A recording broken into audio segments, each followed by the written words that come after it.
Good evening, everyone. I'm Julia Dolan. I'm the minor white curator of photography at the Portland Art Museum. I'm so glad that you're here to join us for this evening's Arnold Newman Distinguished Lecture in Photography with Catherine Opie. Before we begin, I'd like to note that we have real-time captions available through Zoom on the screen. You can click on the live transcript icon, then click subtitle, and then you can drag the text box to wherever it is most comfortable for you. If you are viewing this on Facebook Live, you can access captions through the gear icon at the bottom of the video. And many, many thanks to tonight's ASL interpreters, L'Oreal Aviles and Ashley Paul. I'd also like to say thank you so much to Jaleesa Johnston and to Becky Emmert, who are also on this call from our Learning and Community Partnerships team. They're keeping the Zoom and Facebook gears working for us, which is sometimes very complex to wrangle when we're live like this. We'll be taking questions at the end of this talk, so please enter any questions that you might have in the Q&A box if you are coming to us through Zoom. And if you're on Facebook Live, please add your questions to the chat. For our online talks at the museum, we do visual descriptions of our speakers. These descriptions are very important accessibility tools that are useful for audience members who cannot see the screen. So here is my visual description for you. I am a white woman. I have long, straight, reddish brown hair. I am wearing a sleeveless green top with a little ruffle at the neck. And I'm sitting at my dining room table, which is not in the frame, but behind me is my kitchen, which is made up of silverish appliances and then dark brown woodwork for the cabinets. My home, where I am at this moment, as well as the Portland Art Museum, which is located about a mile away from me right now, exist on the ancestral lands of the Willamette, Tumwater, Clackamas, Cathlamet, Multnomah, and Watlala Chinook peoples, and the Tualatin Kalapuya, who today are part of the Confederated Tribes of Grand Ronde. We recognize that Portland today is a community of many diverse Native peoples who continue to live and work here. We are grateful for their ongoing and vibrant presence. Tonight's talk is our second Arnold Newman Distinguished Lecture in Photography that relates directly to our current exhibition, Ansel Adams in Our Time, which is open and on view at the Portland Art Museum through August 1st. Thank you all for bearing with us while we were closed and then partially open and then partially closed. We can have quite a few people in the museum now because of government regulations as they are easing in Oregon. So I don't think you should have too difficult of a time like you may have had last month or so if you're trying to get tickets. So we can't wait for you to come see the exhibition in person if that's something that you'd like to do. Back to the Arnold and Augusta Newman Foundation. It has supported photography lectures at the museum since 2013. Earlier this year, Rebecca Senf spoke about Ansel Adams's photography. And tonight we're so fortunate to have Catherine Opie joining us, as her photographs are also included in the exhibition. It's important to remember that this exhibition is Ansel Adams in our time. So along with Ansel Adams's photographs, works by more than 25 contemporary artists are included in the show, extending critical conversations about the landscape and environment into the present day. And now, to properly introduce our speaker, Catherine Opie works with photography, film, collage, and ceramics. She received a B.F.A. from the San Francisco Art Institute, and I love mentioning that because as a perfect tie-in, Ansel Adams founded the photography department there in 1945. And she holds an M.F.A. from the California Institute of the Arts. Kathy is the Lynda and Stewart Resnick Endowed Chair in Art at UCLA, where she is professor of photography. Her mid-career exhibition, Catherine Opie, American Photographer, was exhibited at the Guggenheim Museum in 2008, and a perhaps smaller but no less affecting exhibition of her work was shown right here at the Portland Art Museum in late 2010. Kathy's work has been acquired by more than 50 major collections throughout the world, and she is the recipient of numerous awards, including the Smithsonian's Archives of American Art Medal in 2016, a Guggenheim Fellowship in 2019, and she just returned from Italy, where she was the 2021 Robert Mapplethorpe Resident in Photography at the American Academy in Rome. And to top it all off, her new monograph titled Catherine Opie was released in the United States yesterday. And if you look over her right shoulder, you will see a fresh copy. Congratulations, that's super, super exciting. I was really excited to see that information today as I was preparing.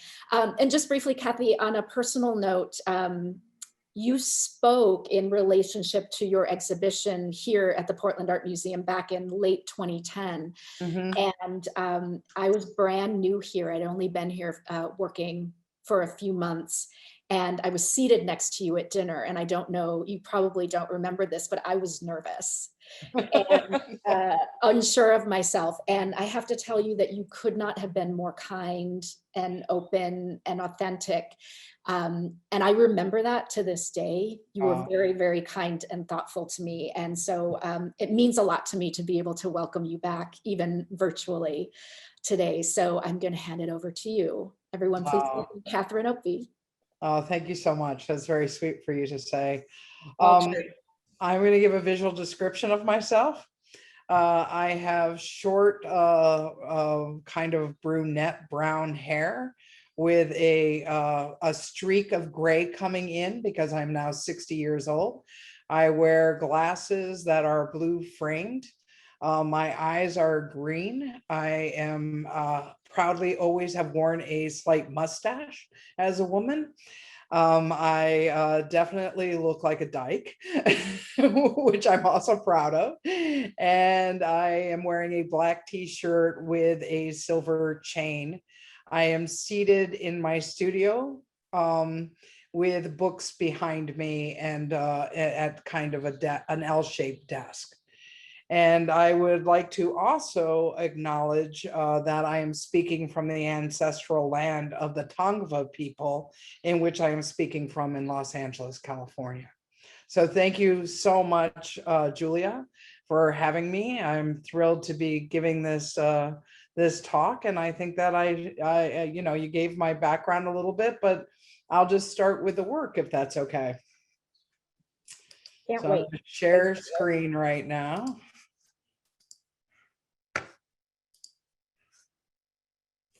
Okay, so one of the things that I've done for this lecture is I wanted to actually talk more about what I've been doing in terms of recent work.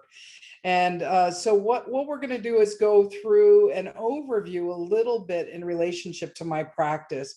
As Julia said, I have a long history as a photographer. I actually started wanting to be a photographer when I was 9.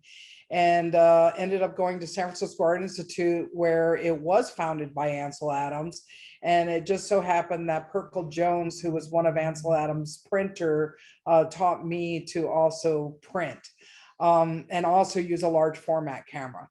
So the first body of work is really was a departure for me that I'm showing from my graduate school work or my undergraduate work. I would say that out of photography, I was really educated more in a traditional style that would have been very closely linked to both SF MoMA's collection and MoMA's collection. So I came out of what I consider the Zarkowski school of photography, so to speak, in terms of who I studied with. And so, but, you know, in those voices and when you go through school, you try to figure out your own work. And so this was the first studio image, and this is an image of myself as my alter ego Beau. And I had basically my friends, all lesbians, buy fake mustaches, and I made this body of work, Being and Having. So you, underneath it, there's a plaque with everybody's nicknames. It's all very much looking forward, all on the same yellow background. This is Chicken, and everybody did their facial hair designs themselves. I just provided them with the funds for the mustaches. And then we have Oh So Bad. So the relationship of doing this was also the fact that throughout my life, I've always been called sir. And even when I was little, my mother would always have to correct people saying, no, that's not my son, that's my daughter. And I've always been very comfortable as a tomboy, so to speak, and then later on as a butch.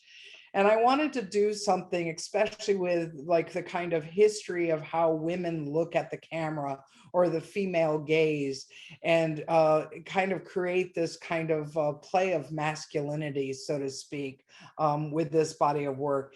And so that led me to then making portraits through 1990 to 95, in which Hans Holbein was definitely a very large influence in relationship to thinking about color and painting. And it was really important that after studying as a documentary photographer, that I try to kind of reformat my ideas about what the camera does and the position of the camera. And so by taking my friends and how they dress, this is Angela Scheil, this is Mike and Sky, I was able to then really talk about my queer community and specifically the leather community and the ideas of identity on the body. So through tattooing, through piercing, and all of these kind of identifications that happened throughout, early on. And this body of work was also a catalyst of my activism. And so being a part of ACT UP and Queer Nation and watching my friends literally dying from AIDS, it was really important for me to begin to think about documenting my own community, where I had spent years being a street photographer and documenting master plan communities and other aspects. I hadn't necessarily come out in my own work as a photographer. And so this body of work was in another way my coming out, so to speak, as a queer woman. This is Chloe. And the detail, I've shot all of these with a 4x5 camera. And so the detail and skin and the being able to read the skin and the relationship of the color and the way that it pops the figure, for me, that changed that idea of a documentary photograph of this person sitting in their bedroom or in their home, or how we kind of think about portraiture as in place. And I wanted to have the figure be floating instead within these colors. So in 1992, my friend Stake tattooed Dyke on the back of her neck in this old English script. And again, being highly influenced by, basically 14th and 15th century painting, and especially just coming home from Rome, where I looked at one Caravaggio after another with pure delight. I realized, like, even without kind of seeing this work in person, that it was something stylistically that I wanted to talk about. The merger of photography and painting is something so embedded within both of those mediums. And so to use like a fabric background that popped the figure of my friend with Dyke on the back of the neck was a way to, again, begin to talk about this community in relationship to also beauty, that it wasn't about this kind of fragmentation of the body, that the body in itself became the specificity of identity.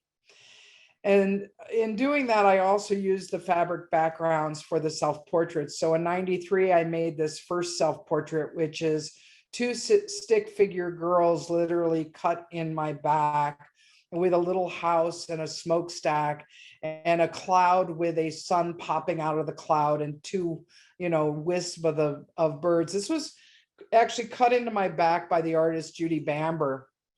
And I wanted it to be a very tentative cutting. She wasn't necessarily a part of my community in terms of body modification.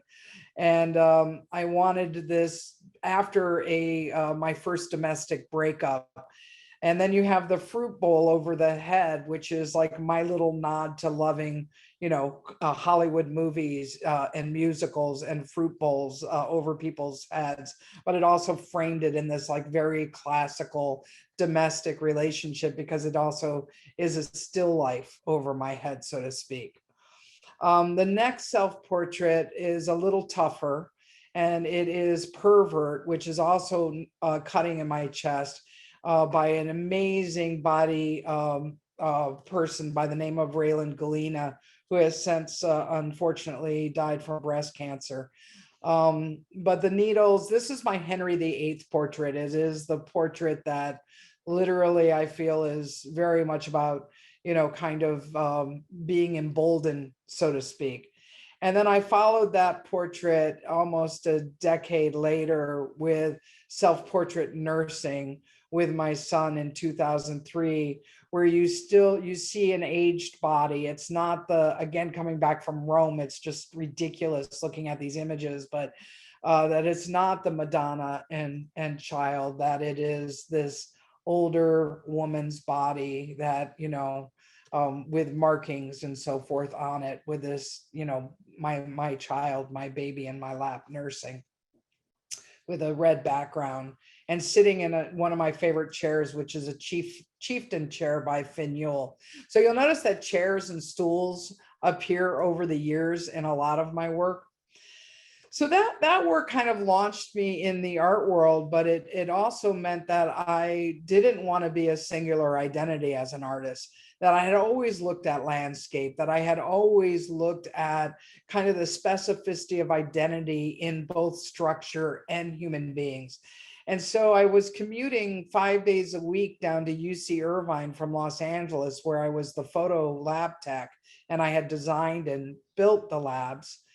And I just started taking these panoramic photographs on Sunday of the freeways empty. And technically, they're all done as platinum prints, so they end up looking almost like pencil drawings. And so there's 40 of these in this series, and they're quite small. They're contact prints because of the platinum. After that, I really got interested again in thinking about the specificity of identity of place beyond the body, but how can we map community? How can we begin to look at it? So Mini Malls was the first body of work of American cities, in which I was using a 7 by 17 inch banquet camera. So that's a negative that is literally a large format negative that's 7 by 17 inches. That has all this amazing detail in it. And through the American cities, the mini malls are the American dream. It's the mom and pop shop in LA. It's where you eat the best, kind of ethnic food, and what neighborhood and kind of community you've traversed through the landscape of Los Angeles through the facade of the mini mall. So I look at architecture and the body and kind of all of that in terms of how we build community and the notion of that through all these various bodies of work. This is a skyway in Minneapolis. And so you can walk over 7.5 miles, and I did skyways and ice houses for the specificity of identity of Minneapolis. And then this is actually the bottom of the World Trade Center 2 weeks before 9/11 happened. And so one of the things about photography is, like, I became a photographer because I wrote a book report on Lewis Hine when I was 9 years old. And I always thought, like, oh, photography is really important marker of history. And one of the things that happened is when I made the freeways, the Northridge earthquake happened and the freeways came down. Then I did Wall Street and the towers came down. And so I always looked at this kind of documentary practice as being important 100 years from now, about how we look back at things.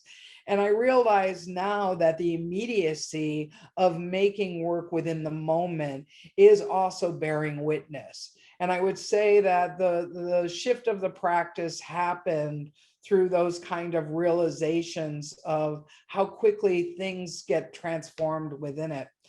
This is an image of Chicago, and the specificity of identity of Chicago within this body of work is literally how they light the architecture at night. So I went around with a 7 by 17-inch banquet camera for weeks on end, making these night, landscapes of Chicago. So the ice houses came along with the exhibition of at the Walker. It was a residency at the Walker Art Center. And so both the body of work was skyways and ice houses.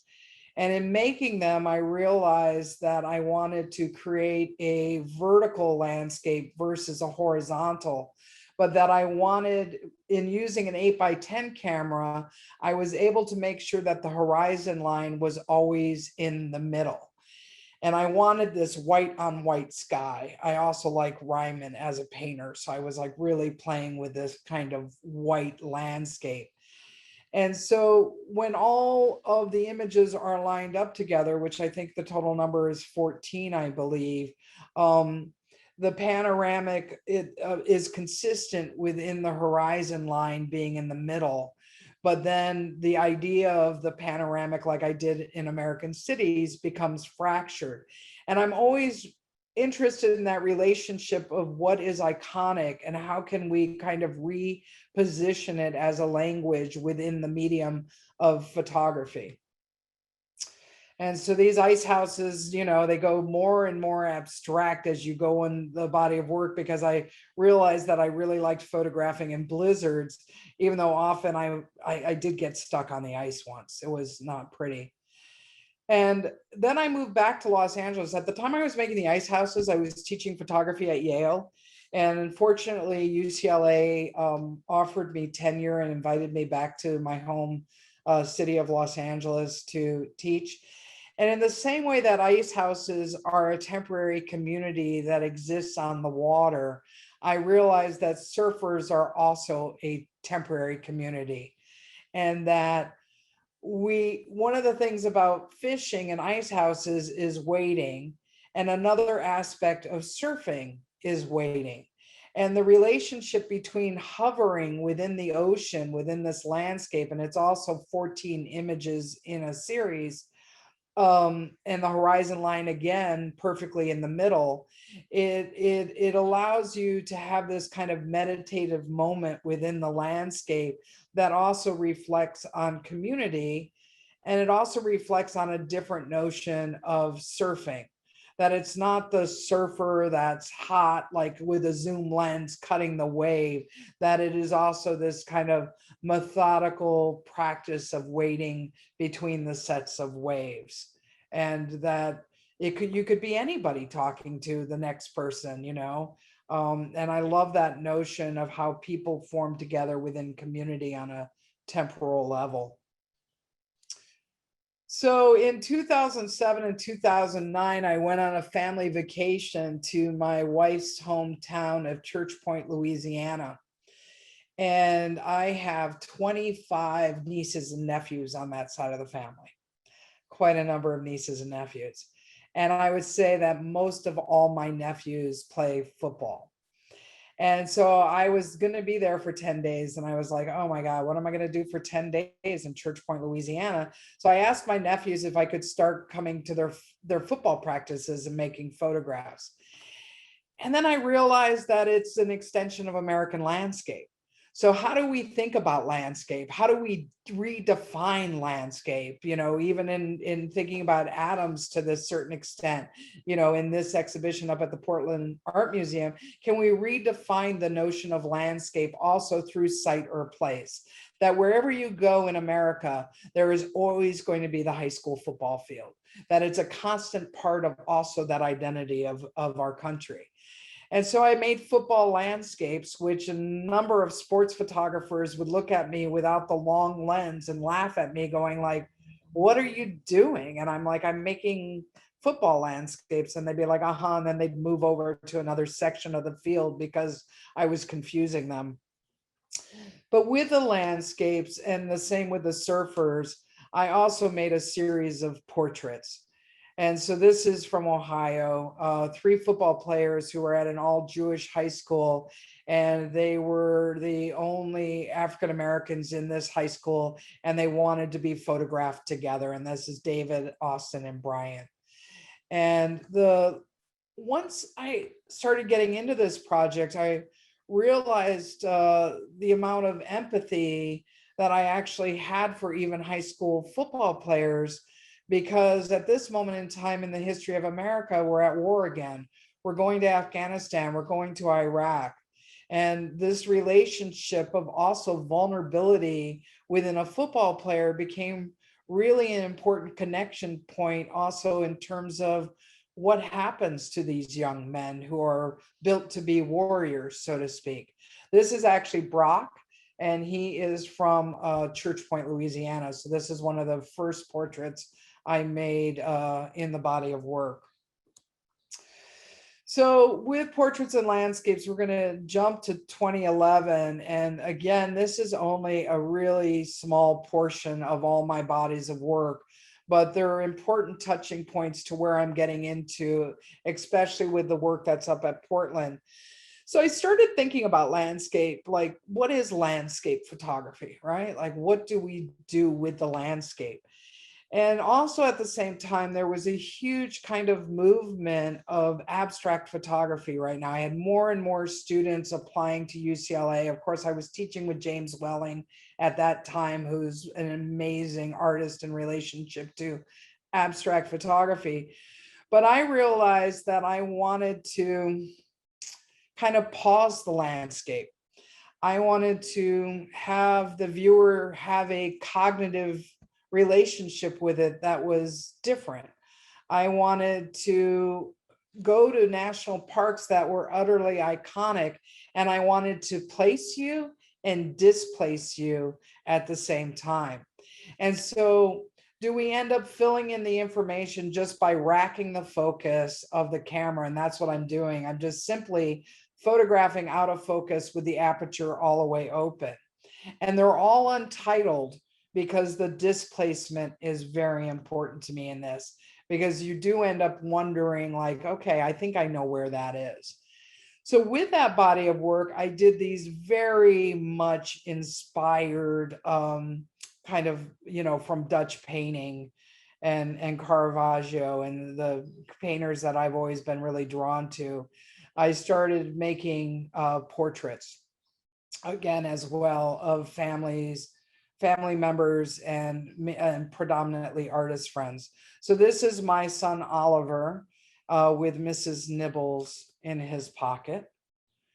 This is Lawrence, and I also use only their first names. So it's like, even though they're known artists or known people, I like that it's this familiar of just the first name. Kate and Laura. So in between this, in terms of an installation where the first exhibition was at Regen Projects in Los Angeles of this work, would be the abstract landscapes.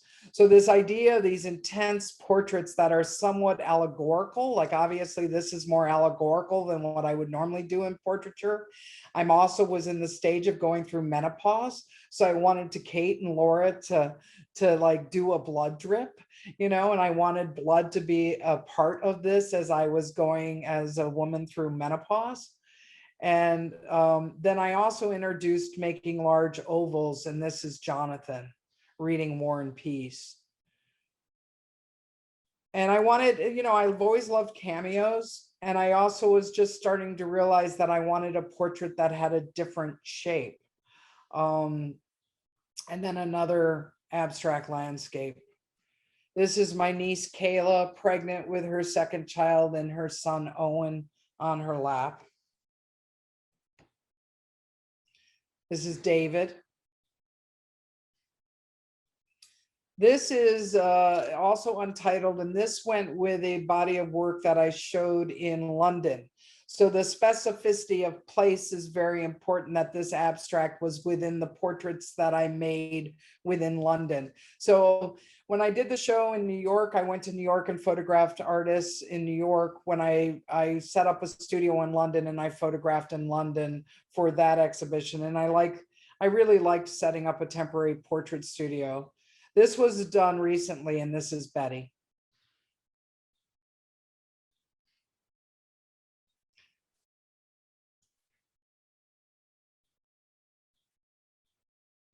So now going into more of, the body of work in terms of, obviously we know Adams through Yosemite, a good portion of it, right? I mean, he did so much in terms of saving and making sure that national parks were landmarks, along with other photographers, and what it means to image this space.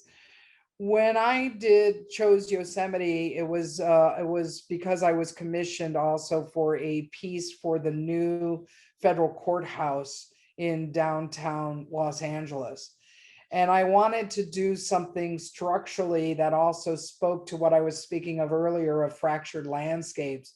And I wanted to fracture architecturally Yosemite Falls in relationship to its site specificity of this federal courthouse.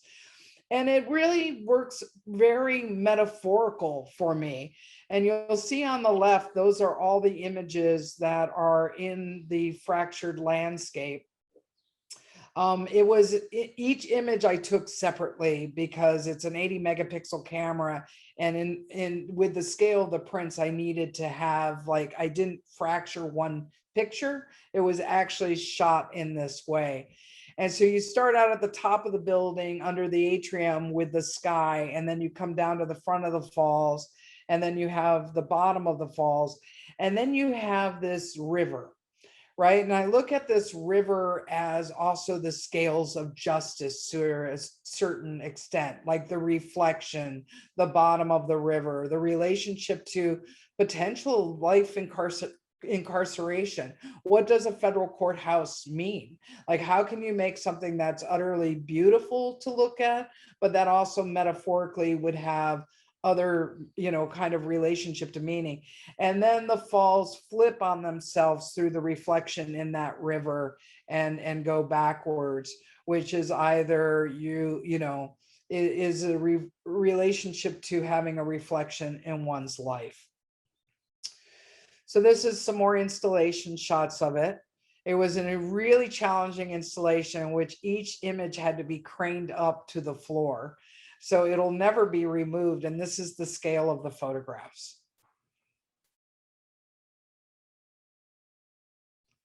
And then these are just some photographs of Yosemite. And then I decided I had made all these photographs of Yosemite that I would make a book of the Yosemite work, and also make an exhibition of the work, which I did in Hong Kong with Layman Maupin.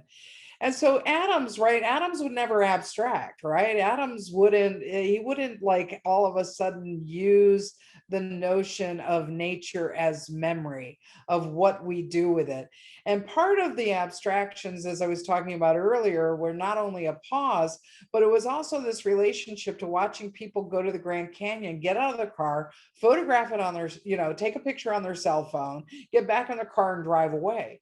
And it's like, what do these places mean to us? And so by like creating another way of looking at it, do we then again like hit that cognitive pause button in our mind about the fragility of our planet? So this is my little night, day for night, kind of a night for day image. And it's growing up with Western movies. I mean, I grew up in Sandusky, Ohio. And then all of a sudden at 13, I moved to Poway, California, and I felt like I moved in the middle of a John Wayne movie. But this is my little nod to that era of photography. And then, of course, my images are also, could be thought of as somewhat vaginal and sexual in nature as well.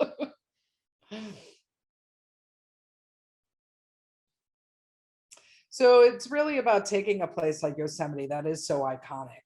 We know it, but can we re-enter it? Can we rethink it? Can we re-look at it through a different set of possibilities through imaging it? And then, of course, you just have to have a lens flare. And I kind of love that this is really, a pretty sad tree. It really shows the years of drought in the West. but that like lens flare ends up almost being like a moon. It ends up metaphorically working in these other ways.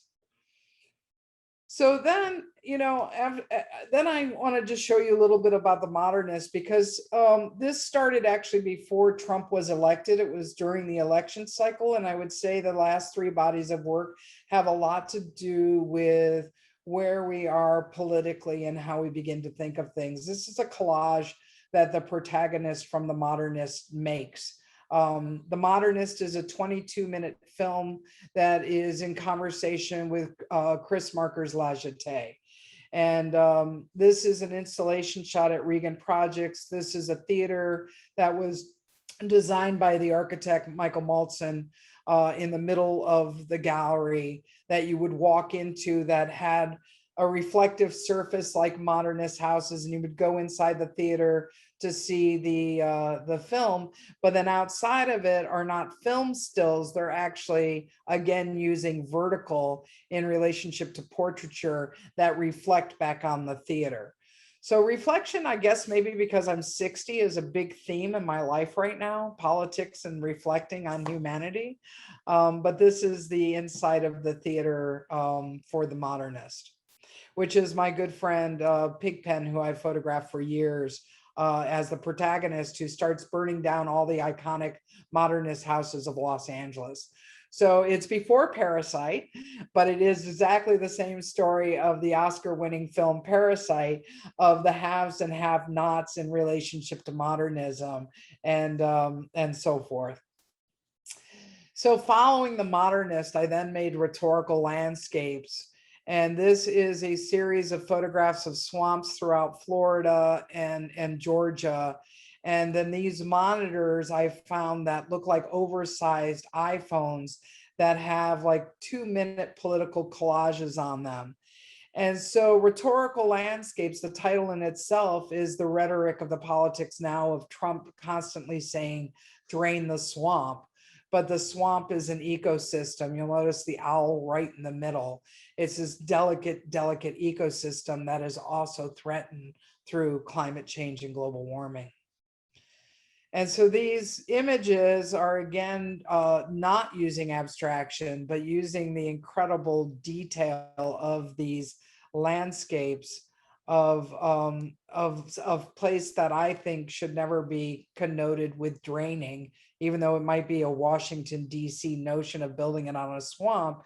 Rhetoric and the way that we use language about place is really important. So these surrounded in the gallery the monitors, so that they were also used in the same way as portraits and landscape, as kind of a pause, a kind of escape. And then in there, between that pause, then you had these monitors with these. And I have actually 4 that I'm going to show you, but I might only show you 2 in terms of times. We'll see how we go. So each grid is hand painted by me, and I wanted to use this kind of structure of the grid, right? Of the grid of architecture, of modernism, to begin to kind of unpack that. But I'm of a generation that grew up with Monty Python Flying Circus and Terry Gilliam's kind of amazing stop motion animations. So each collage has a specific connotation to what's happening in relationship to American politics. So obviously this one is guns, just the immense amount of guns in our culture, and how are we ever going to stop it? So through using a stop motion animation, they just fall, they become this big heap. They're jankety. Some will shoot. You'll notice in the videos, some will come down actually like a machine gun, like it's shooting. And all of these are sourced through magazines. So for a year and a half, I collected a whole collection of American magazines. And I also was invited, because obviously buying gun magazines, you get invited to join the NRA. You get every Republican pamphlet forever in your mailbox. So at the end, this American flag that I found that was all shot up just hovers over these guns. And then on the monitor, the collage ends still like this for about a minute, and then it goes again. So no sound, no words, just images creating these political stories of political collages. The next one is around nationalism. And so you see this kind of American home in a really a very famous white supremacist coming up with his "Make America Great" hat. Then you have two black hands coming over the doors that say "Don't shoot." And then you have Colin Kaepernick kneeling that comes in front of the door, and he kneels on a red, white, and blue rag carpet. And then the guys of the march in Charlottesville come in with their torches. And then you have a megaphone just floating around after the Black Power symbol of the hand comes up, and it's just saying stuff. It just is yelling, it's saying things, even though nothing is spoken because it's just silent collages. Then you have a newspaper boy who's going to tell you the news of the day.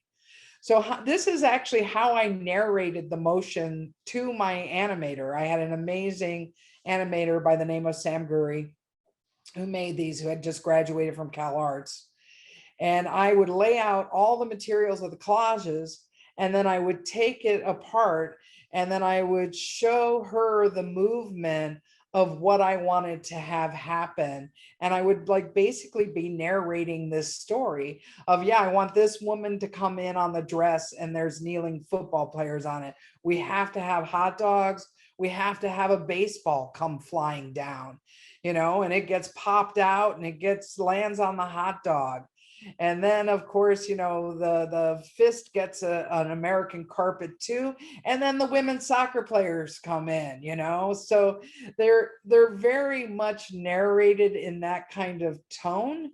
But then an ice cream cone drops over the horrible men who marched. And then again, it's still. So then the next one then is about waters rising in relationship to climate change. And this one is the most abstract of all. And I'm just going to not talk through it, and I'm just going to let you watch it for a moment.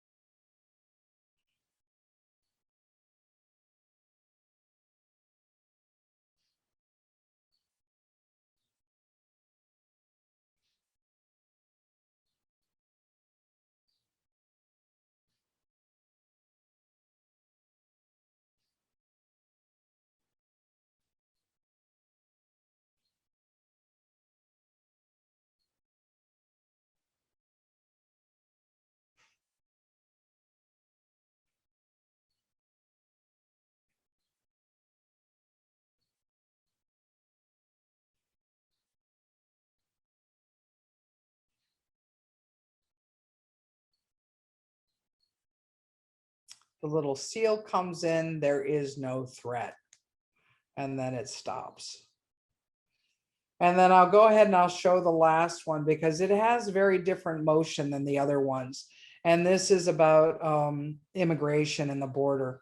So this is a van, out of probably, Time magazine or a magazine like that. And, I would just have boxes of these images in the studio that I would just start mapping out in these themes. And so the only thing that moves in here is the truck full of immigrants trying to cross the border. And then you have all of these images in relationship to that, especially under the Trump administration, and they keep blocking the truck's access. So the only moving piece and the symbol of the wall is just the truck. And symbolically, again, it's you are looking at the protests, at the idea of it, the representation through it of American magazines. At first, I collected every Los Angeles Times paper during this process too, because in the Modernist, I used the LA Times, and I thought I would want to use newspapers. again, but it ended up really just being Images and Magazine that I liked the best, and working with those. And it was, stacks and stacks of cutting for a long time to put these together. So you see then there's also there's the little girl reappears multiple times, who was on the cover of Time magazine. They had shown her opposite of Trump. And so then you have the tense detention centers. And you just, again, this car just keeps getting stopped by these images and these people. And, I really, really am very aware throughout my life of the fragility of humanity. And I would have to say that, part of my course, and I guess that comes from writing that book report on Lewis Hine when I was a kid, is the relationship to using photography for a larger discourse in terms of humanity. And so the Statue of Liberty comes in, so it's highly symbolic. The drowned victims found come in a couple of times. They were printed in numerous sources. So wanted the idea of how images repeat themselves as well. And the first body of work that you didn't see today that comes into is a body of work, a book that I did called 1999 In and Around Home, where I made Polaroids off the TV. So there you have Trump with the little girl. That was a Time magazine. Then the immigrants protect the little girl from Trump, and it ends. They're going to take her away. She's going to be safe. It's all going to be okay. Did I have a hard time with him being our president? Yes. And that goes into 2020. We're in another election, right? So in the same way that I made the Modernist during an election, I made 2020 during an election, a pandemic, and incredible movement of social, kind of injustice being protested on the streets. And it all started with the top photograph. All of these are diptychs. I wanted the photographs to speak to one another. And so it started by me going out of the street during the height of the pandemic in Los Angeles. And this was the Black Lives Matter March in LA on 3rd.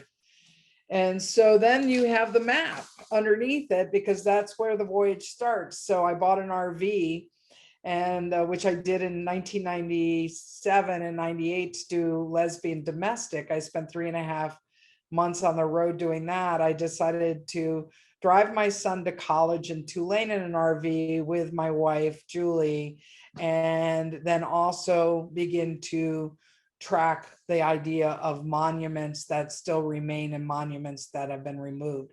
So the diptychs work all metaphorically as well. I'm very interested in the poetics of photography in that way now. The exposed roots, like what are we exposing? And also roots in terms of my generation of being the TV, the short series of explaining slavery in America. And then you have the Ozarks in this place called Johnson Shut-ins. Then you have a shrouded monument.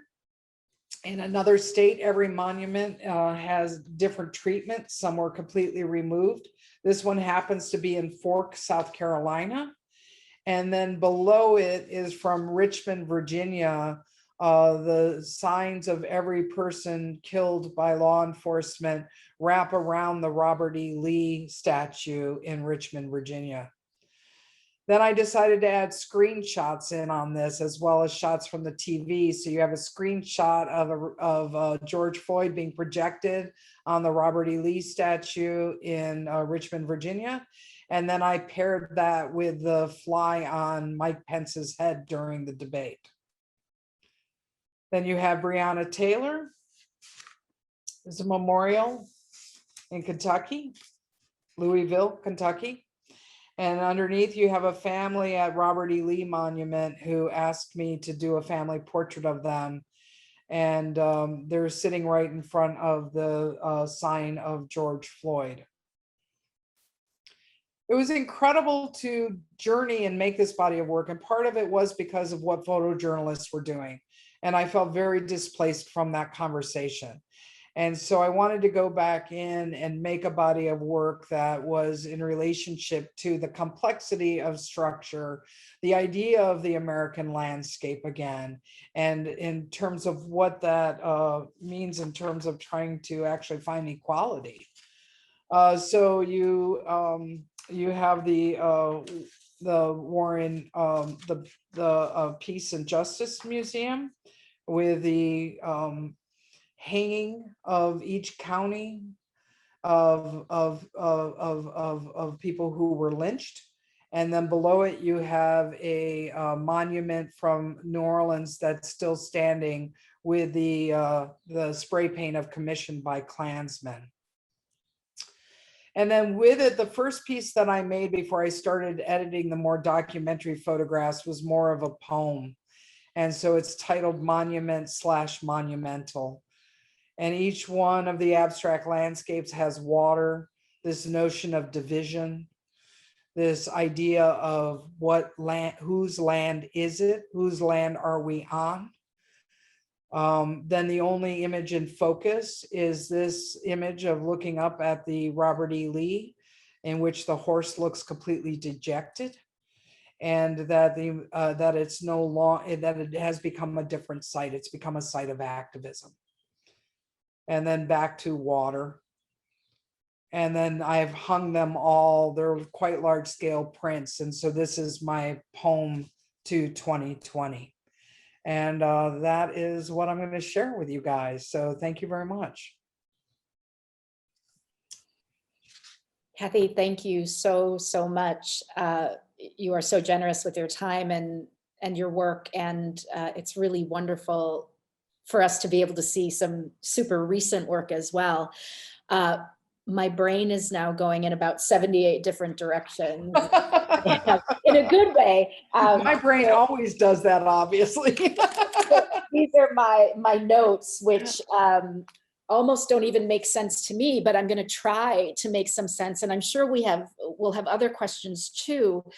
But if you don't mind me starting off, and bear with me as I try to shape the things that I'm trying to hold together that you've brought up.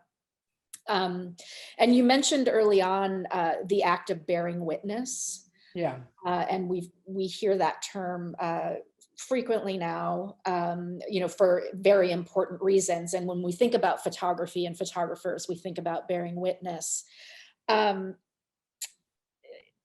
landscape bears witness too, and it carries our burdens, and it carries the things that we do, and it's evidence of culture and how we treat one another and how we treat it.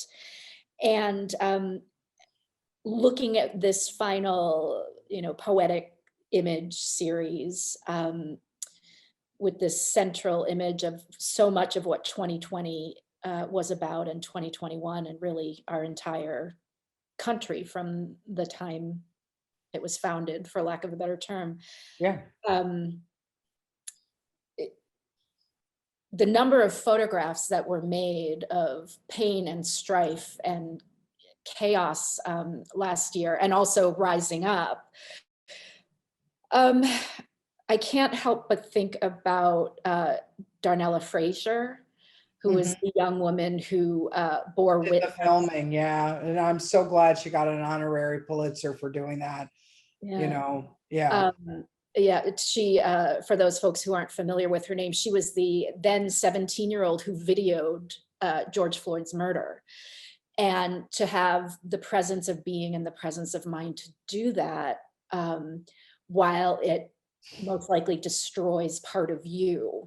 Yeah. Because you are bearing witness and you are holding space for something that is happening that you have no power of, but will affect you for the rest of your life. So very long-winded. This in many ways comes down to the fact that you and I are huge Louis Hine fans. And he was someone who thought about these ideas of, what's a documentary photograph and what does a documentary photograph do? And I don't know that he was really talking about photojournalism so much, because that term came later. I mean, it really came later to a certain extent. But yeah, he saw himself as an interpretive photographer. It was facts imbued with feeling. Mm-hmm. And so I wonder if you held some of that as you were crossing the country this past year, and what did it feel like to you to be a photographer who is embedded in many ways in the fine art world, but you are doing a type of documentary, but you're also imbuing fact with feeling, and maybe the relationships that you felt to photographers around you, because there were so many people taking. I am so grateful for everybody who is bearing witness and taking images. And it was so funny because the other day, I mean, I don't think that this is a direct answer to your question, but I was thinking a lot about how so many photographers complain that there's too many images now, right? Like this notion of too many images. And I realized that it's not about too many images. It's about what you do with the language of your images, in terms of where you want to put forth your voice and your ideas and begin to answer those important questions within your own mind, in terms of the medium. And so I don't think that there are too many images. I'm really grateful for every person who took to the streets and documented it and posted it and talked about it, because I do believe that that the movement had an incredible voice, as well as like in the middle of a pandemic as well, in relationship to also, by a margin, electing Biden back into government. And so without our images and without our stories, and the same way, going back to Lewis Hine, child labor laws in this country would not have been changed without those images. And so we need to make images, and we need to bear witness as a society, I believe, because it's part of citizenship in my mind. It's like this idea of a good citizen it has nothing to do with citizenship in relationship to nationalism. It's about community and love of humanity and human beings. Absolutely. Thank you so much. I'm going to take a few of the questions from the live Q&A in the chat. Can I have one question? Should I stop sharing screen now just to get it off, or you guys like it on? That is completely up to you. It might be easier for folks to see the interpreters if it's. That's what I was thinking. Okay, thank you. Thanks. Escape. Stop share. There we go. Okay. We had a question come in early, and it is, I've just purchased my first large format 4x5 camera. What is it about this format's way of working that appeals to you? How does it change the photographer and the subject? Slows you down. It's good to be slowed down. And also even though digital now, you can have a range of the file of like a large format camera, it doesn't have the same kind of depth of field. So what you can do with bellows and different lenses on a 4x5 are still a really different way to photographing. But most importantly, you're pretty much not photographing hand holding anymore. You have to concentrate. You have to be really careful with how much film you use because it's expensive. So it just changes your relationship to how you make each image. And this is a question that almost seems to follow it, but it's from a different viewer. It looks like you changed the format for the surfers. That one also came in early, I think, when you were talking about the surfing images. Yeah, that's 8x10. So that was shooting 810 film. Whoa. Surfers and ice houses were 810. The first digital move was with a Hasselblad H2 with a phase 1 back for high school football players, because I wouldn't have been able to use large format. So it was my switch into digital. I won an award, and it gave me enough money to buy a really, really high-end camera. Question just from a couple minutes ago, would you consider doing work with current painters the way you did with the color backgrounds of Holbein and the white of Ryman?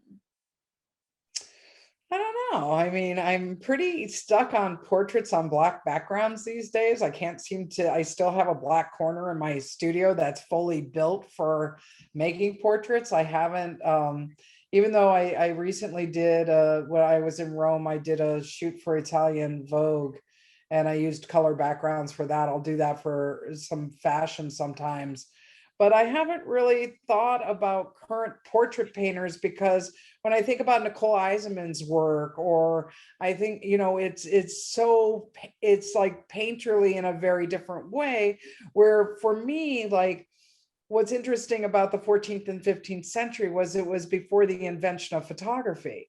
So you ended up having that kind of incredible detail and richness because of the fact that, you know, that's how you got those details. And I would say that portraiture in terms of figure and painting is really different on a contemporary level than that. So I think it's about mirroring that notion of, you know, before an invention of the medium that I'm working in. A question that I have for you, as you were talking about portraiture and landscape images, and it's so wonderful for me personally to start to see connections between your landscapes and your portraits, because we often kind of put them in different buckets. They're different things. People, places, things, all different. That's not necessarily true, and there's some wonderful overlaps. And this may just be a small detail, but I'm very interested in the fact that you only give a particular amount of information to your portraits, like first names. And then I made what may be a random connection to your use of blur with the images as well. So there's this, when I was looking at the portraits, I wasn't necessarily paying attention to the fact that a lot of these folks are artists, and they're actually artists who I know, but I know their work. I don't necessarily know what they look like physically. So to only give their first name, you're like, why, Kathy? Why? No. Like, it withholds a little bit of information, but then it in some ways gets me to the person more than the artist, if you will, more than the personality. Exactly. And your blur does that for me too, where, and you mentioned this, it's the repetition of these images of our national parks and the places that we see. I've never been to Yosemite. I only know it through photographs, like Ansel Adams's photographs or my friend's photographs. And then, but when you put an image like the two that we have in the exhibition of yours, even though they're blurry, I know enough because of the repetition of images over time that I'm connecting to a landscape that is probably American and probably the American West, even though you don't make it easy for me. Right. Right. So Julia, let me ask you this question. It may, like, in my mind, what I was doing also is making a viewer think, right? Yes. Because we are so inundated with images, right? 1,000%. So that idea of slowing down and allowing a viewer to think, that, you know, then allows you to spend more time with the image. Because if it's a completely detailed, beautiful photograph, then you just go, yep, next. And it's like, what is it to try to capture people's attention again, you know? Right. Like, beyond our, like, you know, 3-second flick of our phone, of our Instagram account and so forth. So I think that was one way to slow down, I guess, the digital intake for me. And Abe Morell, who's included in the exhibition with some of his camera obscura images, and someone just asked a question about that. He talks about that. You have a video in the exhibition talking about your work, and so does Abe. And Abe says, well, you know, if you say Ansel Adams took all the photographs of the national parks, there's nothing more for me to do. Well, that's your business, but I don't agree. I think there is more work to do. Right. Yeah, and so this is one way of doing that work. And I don't know, you may not have seen the exhibition in person because it was at the No, Museum of I Modern haven't, Art. because yeah, I plan on trying to get up to Portland to see it actually. Well, we would love that. And a person asked, I wonder if the camera obscura pieces are of interest to you. And I think that's must be a reference to Abe Morell's National Parks camera obscura images. Yeah, well, I always like a camera obscura. When I lived in San Francisco, I would always go out to the Cliff House where they had a great Yes, camera obscura. And I would spend so much time in that room, like looking at the ocean, and just how it flips it and transforms it as a space is just really beautiful. absolutely. And it's always so interesting for me to try to explain those photographs to folks without visuals of what the camera obscura is and how it functions. And Abe makes it so, as he says, micro and macro, and Yeah. collapses the two together. Oh, I like this question. I've liked them all, but this is a good one too. Are there personal landscapes that you are constantly drawn to, along with the more famous ones, such as Yosemite? Always water, anywhere where there's water for me. I did a big piece for the Cleveland Clinic in Ohio, and I got to go back to Sandusky, Ohio, because I grew up on Lake Erie. Yeah. And I did the Four Seasons of Lake Erie for the hallway of the Hillcrest Hospital in Ohio. And it brings back all of these things about what it is to look across water. And so I think that, in life, if I could just have a place that I always just look at water, it would make me incredibly happy. So, Water is critical to so many things. And for folks who are familiar with the landscape of Oregon, I don't know if you all noticed in the last slide, the multi-image work. If you, even though it's out of focus, you may yeah. have understood what the two of the landscapes were there. And if you did, throw it in the chat. We'll see. We'll Yeah. see if you figured it out. Julie, You don't want me to say. oh, we can at the end, but let's just see if anybody Okay. noticed. 'Cause that was one of the things. I have been there. It's a very well-known place that's photographed a lot, and I could feel it as soon as I saw it. It's one of the most magnificent places on the planet I've ever seen. Jaleesa, can I just check with you, because I can't see Facebook, are we missing any questions from? We do not have any questions, but we do have a lot of really positive, warm comments about how Oh, lovely that's nice. That is always nice. Yeah. Does anybody want to take a guess at the landscapes before we, let Kathy go back to work? I'm just so excited to hear about the Italian Vogue. I know you were doing very particular Yeah, important Nancy got it. of your own. Oh, is it in Yeah, Nancy got it. She wins the award tonight. Crater Lake? Yes. Crater Lake, Yeah. exactly. I love So we that. always know a place. That's the thing, is like, and then if you don't know it, you all of a sudden remember, wait, I saw this photograph and I'm standing in front of this. And I like that relationship, because I like to think about landscape as wandering. Like one of my favorite books is Rebecca Solnit's The Field Guide to Getting Lost. Like that is just, it's kind of a perfect book. Yeah, absolutely.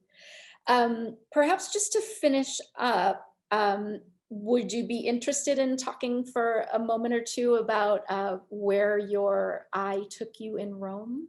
Yeah, no, I mean, I had never been to Rome, so was my first visit to Rome. I had been to Venice and Milan and other areas of northern Italy, but I had never done southern Italy. And because I'm so interested in cities and specificity of identity, I chose to focus on the Vatican. And my timing was kind of crazy with what happened in Canada. I don't know if people follow the news, but if you haven't, 215 Indigenous children's bodies were found in British Columbia, Canada, connected to the Roman Catholic Church education, in which Indigenous children were removed from their homelands and educated in a very specific way by the priests and nuns of the Roman Catholic Church. So this news happened while I was in Rome. Actually, the Pope addressed it from the window as I was watching him from St. Peter's Basilica. Wow.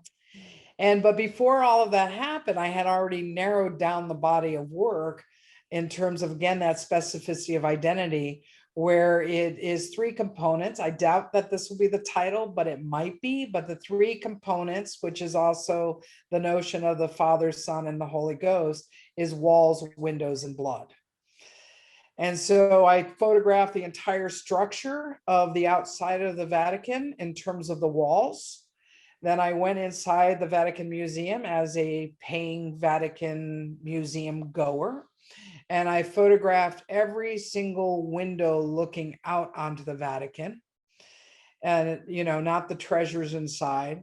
And then I went through the Vatican Museum, and I did this in 6 weeks, and I photographed every representation of spilt blood in the art of the Vatican. So the 3 components, walls, windows, and blood, are distilling also the relationship the Catholic Church has had throughout the world in proponently being for human rights and often failing terribly. A different interpretation of Trinity. As you were speaking today and going through your work, you had mentioned what you were working on in Rome to me yesterday. And so I started threading the corporality, and your blood figures into your work. Well, and also I've bled in my work, yeah. Right, from your own blood to imagery of cutting. And then I was also thinking of the menopause image that you pointed out, that blood's included in that. And then the representations of blood are not infrequent in religious imagery, that's for sure. Yeah, absolutely. So we'll definitely be looking forward to seeing Thanks. what results from that work. Julie? Yes. Sorry to interrupt. We do have one question from Facebook that I'm not able to enter into the Q&A. Thank you. I'm happy to read it. Thank you. So someone asked, can you speak to the form of photography as justice? You began your work discussing the importance of documenting your work during AIDS, and today years you're documenting political protests. Can you speak to the spanning of these time periods and the role photography has or hasn't changed as it relates to protest? Yeah, I mean, I've always photographed protests. I did a body, I actually call my protest photographs political landscapes. And Helen Molesworth did a brilliant show a number of years ago at the ICA in Boston called Empty and Full, that showed the seascapes of my trip from the port of Korea to the port of Long Beach on a container ship, with the middle of the exhibition all political, what I call like football is landscape. The political protests are also part of American landscapes in my mind. And I've done that really since the early 80s. I mean, I have photographs in San Francisco in relationship to what was happening in El Salvador. I have images of, Mondale and Ferraro rallies, Democratic conventions. The history for me that comes out of politics is actually quite interesting. My father owned one of the largest political campaign button collection and paraphernalia collections in the country that is all housed in the Smithsonian. So I grew up with the original Lincoln stereotypes in my home, and ribbons and posters and all of this paraphernalia around me. And, being a Midwest girl, really being told how important politics was. And so it's, the importance for me is that it's actually just always been a part of my life, and I've never not referenced it. And I think that the Phaidon book behind me, not to do a plug, but it actually really encompasses that, because it's broken down versus chronological in the work. The book is in 3 different sections, and it's people, places, and politics. And all the bodies of work through that flow through that format. So a portrait isn't just a portrait, a place can be a portrait too. And I would say that politics is utterly important because, even though we live in a flawed democracy, highly flawed democracy in my mind, to not participate and not to be a part of actually getting to a better place of humanity, and the kind of social injustice in relationship to our flawed democracy are really interesting to me. Thank you. Thank you. for that. Any other questions, Jaleesa? I don't see any on Facebook, but I believe there's one more in the Q&A here in Zoom. Is one more okay, Kathy? And then we'll One let you more is know. okay. One more is okay. All right, just in under the wire, can you talk about how poetry has influenced your process as a photographer? That's my cat, by the way. I'm going to turn off. I love your cat. I love your cat. It's such a cute cat. Yeah, no, poetry is so important because poetry is also about a kind of a fractured narrative to a certain extent. It's not about following through with this notion of a beginning. It can be a feeling, it can be a perception, it can be broken, it can be flawed, it can have a beat. And with a modernist, one of the things that I'm doing with newspaper headlines, if you watch the film, is it ends up being a little bit like slam poetry. And I'm part of the organization Get Lit here in Los Angeles. I always support the young poets. My mom read poetry to me growing up. It's something that I go to, and I value quite a bit as a form of expression and writing. And I think photography can do it too in a silent way if you're working metaphorically. Thank you so much for that. Thank you for the questions. Thank you for all the questions. They've been fantastic. Yeah, everybody. Thank you. And Kathy, again, thank you for your generosity and your time. And I really hope that it is not another 10 years before I get to see you again. No, I'm going to come see the show. I'm going to come up. I know somebody who can get you a ticket. So. Oh, that's good. It's a hot ticket in town, but I know a few people. So that's good. Again, everyone, thank you so much for being here with us tonight, Kathy. It's just been wonderful. And well, thank you so much. We hope to see you all in the exhibition or online again very soon. All right. Thanks so much. Good night, everybody. Be safe. Okay, bye.